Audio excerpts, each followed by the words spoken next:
Hey, David here. Welcome to Heart Magic. I don't really have a gigantic video to make today, other than the fact that I am excited for getting back into the grind. But that's kind of the dynamic here that I'm sort of like, I sometimes struggle with is the goal to push my body so that I can get stronger and be better, or should it be to rest? And it's interesting how that internal calibration kind of really comes into play in trying to be as healthy as you possibly can.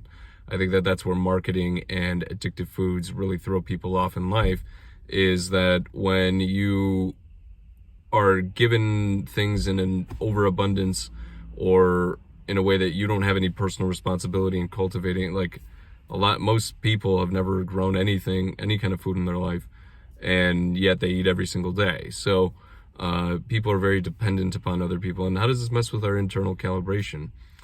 A lot of animals, you'll observe, they are fully aware of this internal calibration. There's bears, when they are eating salmon, stocking up for the winter, they're not eating the whole fish. They're actually eating just the fat off the fish and then throwing most of it away, which is helpful for other animals who want to eat the rest of the salmon. It all kind of works out. But for people, it's interesting how most people don't almost become unaware that they have an internal calibration. Most children, they're very babies, they're very good at saying, I'm full, and they don't want anything more to eat. And it's almost us trying to insist that they eat more that kind of throws a lot of this stuff off. So it is interesting to think about that, like how much instinctual eating really matters when it comes to being as healthy as you possibly can be. I like to research how people eat. In the Amazon, a lot of people eat clay. This is not something that is even talked about, or forget eating bugs. They eat clay. They eat literally soil, and it helps cleanse out parasites and things like that. And so it's and clay eating has been around forever. I mean, birds, many other animals eat rocks to help with their digestion. And these are the types of things that you dig up dinosaur bones, they had rocks in their stomachs. So it's a very instinctual thing to do.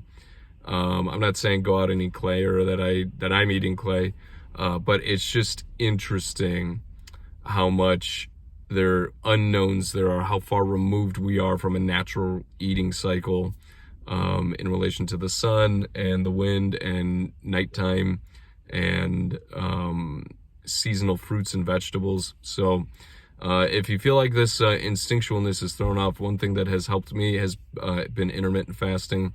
I do a 12 o'clock to 8 p.m. eating window. I probably should. There's some days where it has really helped me reduce my overeating. I'm very much an addictive eater, and especially at night. And so I really have to keep that in check. So, my thoughts go out to anybody out there who feels like this mechanism in you has been completely thrown out of whack. I hope that you find a way to make it work for you, and think about your instincts and what you're really feeling, and try to live by that. I had a director for a program that I was presenting at, and he had a great line. He said, "Get out of your head and into your heart." Get out of your head and into your heart. And most of us are trying to sit there and calculate about what we think the right thing is to do. And it's very much from an ego standpoint. But most of the decisions that we have to do are internal, and they're egoless, and they don't require us to have so much calculation behind it. It more so is like how do you feel, So how you feel matters. So I hope that you take that as a guiding point. This is David with Heart Magic. Hope your heart's doing well. And I'll talk to you soon.